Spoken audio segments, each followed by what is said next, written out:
Who's going to be the first one in the hands of RRQ. Huh. Now that Evos, I mean, they banned out the Harriet, but that means Valir is still up on the table for both of these teams, as well as the Kaja. So, I mean, you're on red side now. You have the double pick. What's it going to be? Well, I still like that Masha. They should take grasp of that. Not too sure about that sort of export, which also will be a fine option as well. Now, what we saw early on, Evos Legends, they had that Lolita pick in early, and they also tried to negate that sort of a chunk pick, but RQ picked it anyways, and now Export as well as Kimmy, great sort of damage over time that we have for both of these picks. Personally, I feel like the Xborg is being flexed right now into the support position until RRQ reveal a little bit more of their composition here within the first phase of the picks. It's a little scary because now that Xborg is in that, you know, in that limbo, that quantum physics sort of, it's there, but it's also not sort of situation. It's going to be difficult because the next setup for Evos is looking to counterpick whatever RRQ has to offer. They're just going to hold it above their heads, and RRQ, they feel this. 8 seconds into this left. What are they going to pick? Well, RRQ is running out of time, and I talked about Masha, and I'm a big fan of this sort of pick, but how can Evos stop this Masha? Because they need something to actually hold them through, either whether if she joins in the fight or even if they hit into that split push, because this is going to be a huge problem for them in the long run. Yeah, I kind of feel like, you know, Evos is in this awkward position where they want to pick up the Lolita, but they kind of can't. And they also want the Chang'e, but they also kind of can't. So what can you lock in at this point, which is super safe? If you want the Gushing, sure, he might be able to perform, but Lilia with the black shoes, if they play their cards right, she won't die to the initial burst if they time it right. So they lock in the Chang'e, willing to let RRQ ban out, or maybe, well, they have to ban out the Lolita. They have to, or else Evos will be able to secure it, or I'm not too sure about this. Like, they still go in for the Slim ban way early on, but they could have used it to actually prevent this from happening. But I think RRQ knows that they can actually deal with this draft. And heading into this, they still need their marksman in a sort of sense. So Akai will be banned away. Now, smart. I'm thinking about this. Like, this is definitely great because they know that Masha could only get clipped for the longest of time if it was to be a Hurricane Dance. Going in with the Petrify first and then towards the ultimate, then that will be a very long stun duration. Agreed. That could have been one of the options. Personally, right now, RRQ, they're just picking their poison. They know that Chang'e, for a fact, is going to be up on the table. Evos is not going to ban out the Lolita for the most part. They're going to get the Valir into the second rotation. I love that, but I kind of feel like they could have held it up. It's one of those things, it's a give and take, but they lock in the Lolita to take away the counter from Chang'e, and now RRQ needs to come up with an answer for this. They need something that's either playmaking, so Kaja feels right here. It feels kind of right, but what are you going to put into that off lane? And my guess, I don't know, it could be the Granger, it could be the carry that's looking pretty good here as well. I'll go for the Granger if I were them though. Like, so far, very high win ratios throughout the tournament for very good reasons. Very safe laning phase, very good sort of the growth rate in towards that late game as well. RRQ, 2 picks in hand. You talk about the Kaja. Yep, this feels right, but it seems like the mind's telling them no. Oh, looks like they are going to be locking in the Cho first. Oh, did they? Okay, they didn't miss out their picks. Woo! Thank God. Woo! They got the Granger as well as the Cho. All right, at least they have something playmakery, as I was saying. The Cho fits that build. That seems good. Now Evos want to round out their composition. They are still missing, assuming Xborg, well, I mean, Xborg is being flexed here. Let's see what Evos wants to do with their final pick. Do they want to go for the counter pick? Do they want to lock in the another tank for themselves and let Xborg do his own work? They need a playmaker. Now I'm looking at a really tame Tiger right now. They just need to have that extra bite in this sort of scenario where they need that high damage output at the same time, having enough mobility as well. You know what? lock in that Kaja. Oh wow, Kaja straight away. Okay, caught me off there. I was about to say they might want to consider getting the Madang as well and kind of putting Xborg in that position, but I guess they want to put him in traditional roles to kind of keep Masha in her place for now. But now Kaja is in play. Level 4 is going to be extremely interesting because that Divine Judgment into Meteor Shower will ensure that someone is going to die. Well, I really would say Lolita will be preventing death as well. That was definitely going to be the most vital role in Evos. Fight all the number of fans of Evos Legends because you saw the stadium. A lot of them came in with full swag of jerseys, full swag, headbands, what else? Flags, drums, you name it, they have it. I'm not too sure. Like, what do they not have? RRQ, I'm pretty sure $400,000 they can equip themselves even with more merchandise. Even more swag to bring into the next one. Oh, yeah. But I'm excited to see how this game plays out as Aura is going to be on the bot side by himself. Masha getting impressed on the top side. They're going to be A-okay for now. But so far, a lot of respect going to both sides because I kind of expected RRQ to try and make a play. And, oh no! Oh, wow. Liam stole away the buff! Well, call the police because we got a team right here. And here comes lots of flicker coming into the table. Oh my gosh, he took Retribution. He stole it with a Retribution. Okay, that is dirty. I mean, who would have thought? Like, well, definitely Liam don't really need that flicker anyways because that tank will not be heavily focused as compared to the rest of these units. But huge defense system going on for Evos Legends as they try to protect that side, and they lose out on the Regal Crab as well. That is very rich Grok in this game.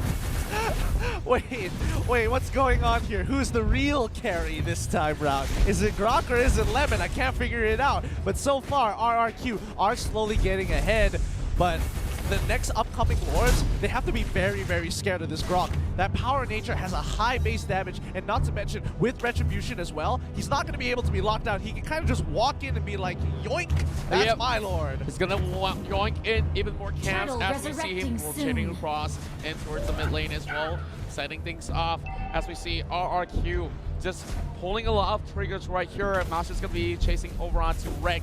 Early game, yep, lot of massage of chemicals. Well, hoping that the members of Evos Legends could actually respond to this to really get Luminaire. Now on that, Lolita gets knocked up in the air. Liam will not be able to actually commit further than that. Yeah, this is where, you know, the breaking point has begun. Somebody needs to make something happen. Luminaire gets disarmed. Sin has to pull on backwards, but wait a minute. Duturu might be in a little bit of trouble. Luckily, he was able to roll out of it with the Death Sonata to the top side of the map as that last Insanity kind of misses. Yeah, I would say that there's still more chances intact for both of these guys, but look at Luminaire alongside with Rek. This is Sin, or is having enough wave clear advantage.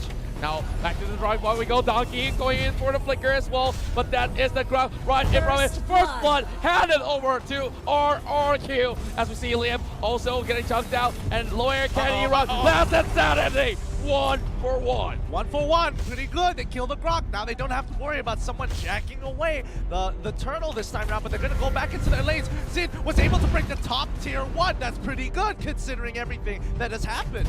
Now, consider this done as RRQ open things wide, and only the mid lane will be the tier 1 still standing for Evos Esports. Evos Legends, of course, slowly trying to actually scale up in terms of momentum. They still need to farm up, but Sid not really giving them enough time. That's going to be one knockup onto one. Liam don't really have that opportunity for that wall charge. Pretty good play coming in from RRQ, to be honest. They get ahead with that 2-turret lead in their pocket. Now, even though they did lose 1-1, they were trading 1-1. That didn't seem too good. Oh no, Juan, he's taking quite a bit of damage here. He has to kind of sidestep it, but the AoE is really, really powerful, especially in the early stages of the game. And he doesn't even have items, but Luminaire takes a little bit of hits from the third hit of the Jukundo. The rest of the team kind of peeled backwards as RRQ trying to maintain control over this river on the top side.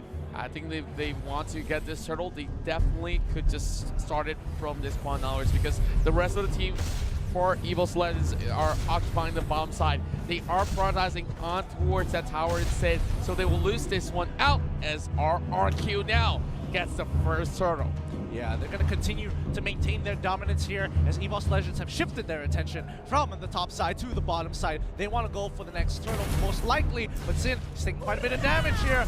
Going on the all-in against Aura, but that might not be a good idea. Down to the bot side, they lock down. Donkey does catch. Ranger through. Might be going down. One more hit. Numenor Blast to try and disengage the team. Vin is trying to go into the back line. They get a good kick onto Donkey, but Donkey still has plenty of health. He should be able to make it out of there. Gets chunked out. Ooh, the power of nature doesn't exactly land. Great lightning bombs. Great work coming out of the members of RRQ. Now, the Luminaires is going to be absorbing a little bit of that heat. Same goes to Lemon as well. Of course, for RRQ, still 2-2, but in terms of gold, they have definitely had a huge lead after getting so many of all these objectives. They got the turtle checked. Same goes to the two towers, top side and bottom side.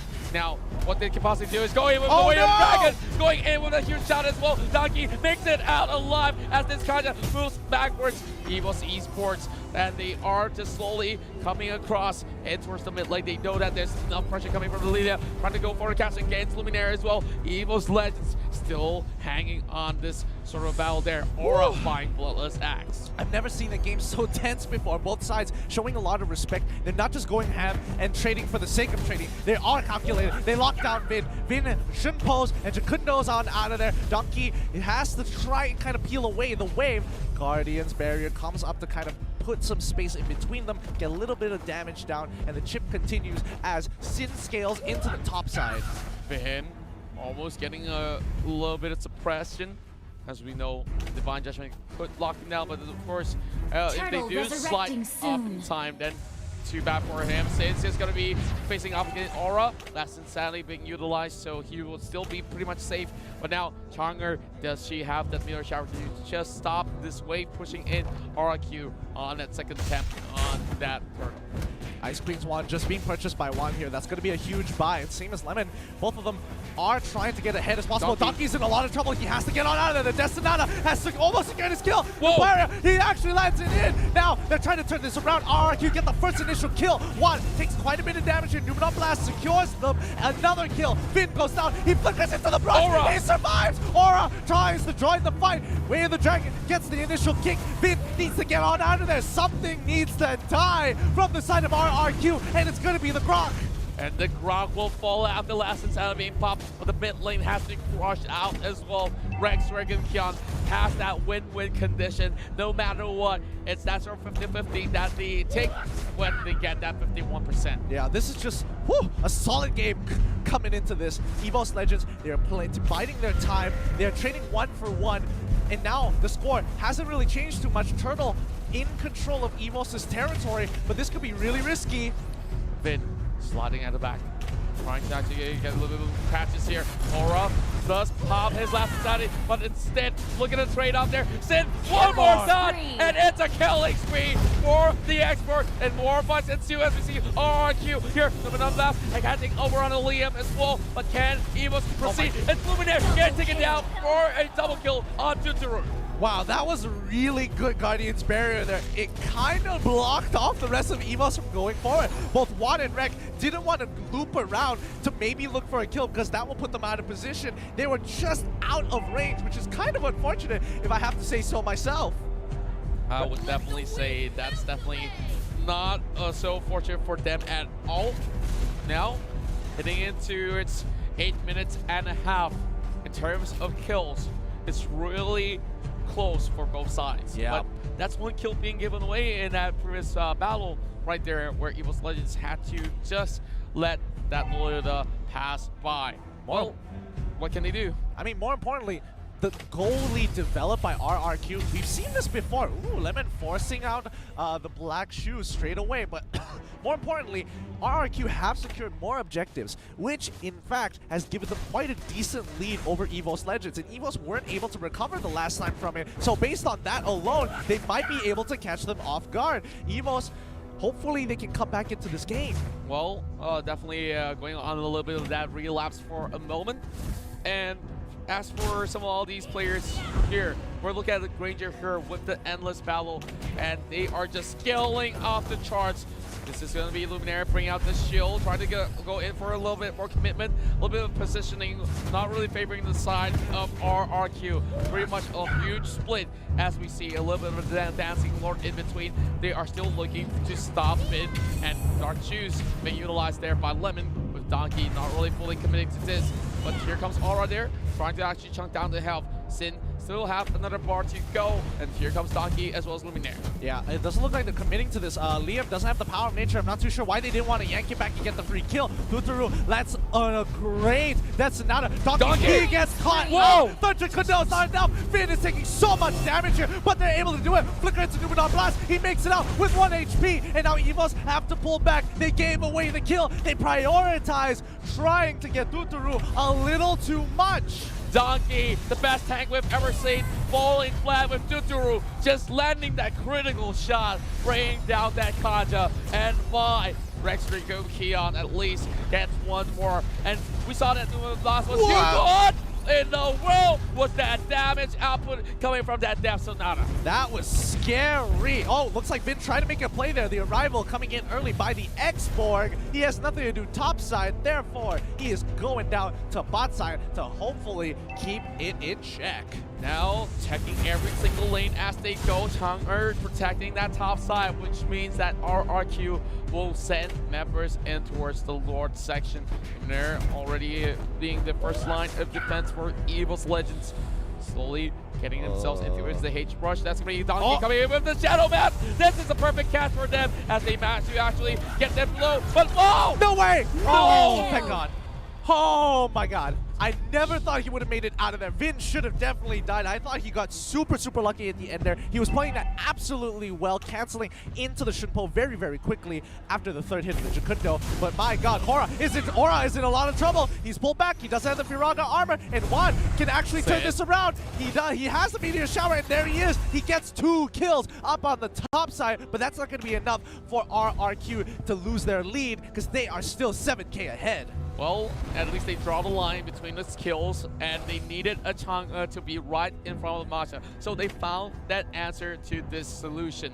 Well, I definitely contradicted myself for a moment, but here comes Luminaire, just getting that shield up. And Donkey! Shut down! The disrespect! You can't walk up that far. Now Lemon's in trouble. You have to use the black shoes as well as the flicker to get on out of there. Luminaire very close to die, forcing out the flicker as well. Vin got pretty close, but Donkey ain't gonna let him go. Rek as well as one. A great Guardian's Bearer coming up. The chemical refinement coming in from Rek, but it's just not enough distance for him to commit to that fight.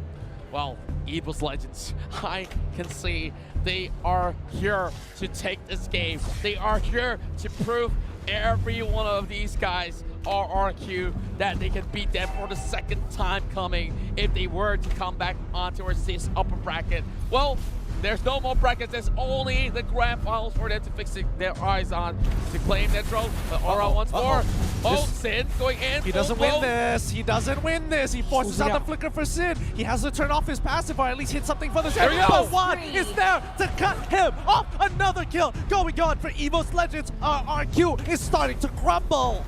RRQ slowly losing the plot right here. Vin, every single time he goes in for a fight, he will be picked up at least. And Luminaire getting tankier and tankier. And Donkey was just one of the baits right out there, just waiting for that perfect Divine Judgment. Now that they've already flushed off some members of RRQ, it's their turn to make a move. Here comes it, going in with great knock up in the air. And here comes the rest of the members going in for the chase as well, trying to take down Vin as Vin takes onto 3. And Evos Legends will be able to take him down for that mega kill, going in the hands of Juan. Juan still looking for more. Chituru forced away, and 3 members are out from RRQ. Well played coming in from Evos Legends here. I don't think anybody realizes that, but Juan and Aura are really far ahead. They're 4-0. As long as Luminaire blocks Dutaru's Death Sonata with that Guardian's Bulwark, he is going to be considered the MVP. We're speaking of MVPs right now, and Evos Legends seem like they have found one in the forms of Aura as well as Juan. These tag team, they do not seem to be that sort of perfect combo if you think of it that way. Wait a minute. Formula. Did Juan just buy a Windtalker? Yes, he did. Why did he buy a Windtalker? Wait, what's going on here? Hold Hold win up. Talker Chang'e in the grand finals. Oh. Let's digest this for a little bit. In what scenario should this be brought out? Why? Does he get the immediate Wind Talker proc off of his auto attacks? Like, what's going on? Like, I can't understand. Donkey. Oh, Donkey, he actually goes in. He gets kicked back with the way of the dragon. Luminous Lord is knocking onto that tier 2. He breaks. They trade 1 for nothing. Thunderbell has Flicker. just been purchased by the Granger. He's going to be huge. Topside, Aura is going to be going down. RRQ. He's in a lot of trouble. Finn is making it all happen as the 2 fights happen at the same time. Sin can't actually get ahead. Luminaire is Leo. trying to block his way. Finn's in trouble. He's taking too much damage. He flickers. He gets hit with a 3rd hit. Luminaire. Luminaire is able to pull it through 2 for 1. Evos Legends are walking Aura! through. Aura has done it. They're breaking through to the inhibitors. My goodness! Evos now will break down the inhibitor, and Evos Legends escorting this wave. It's all down to They one. did it! There They goes! did it! Shadura is down! Only down to Sin. They are trying to do Oh it my to God, Yastikalo. no. This might just be Game 7 coming in the way. Evos Legends, they're bringing this game and one away to finish things up. We are going in Game 7. Oh my Evos God. Legends. Oh my God. No way! Evos Legends off of 1 mistake from RRQ. Take the bait, take the 6 hook line and sink. Evos Legends now bring it to Game 7. Everyone are off their chairs for now. Evos Legends. We saw that play. We saw Aura playing the best game that he has ever played in his career, bullying off Sin. Was a perfect setup. They knew what was coming. They left that Masha pick right out of the open, and they walked right in towards the Tigers' den here. Look at the damage output coming out from that Kimmy, as we see. Totoro, of course, still having the highest of GPM.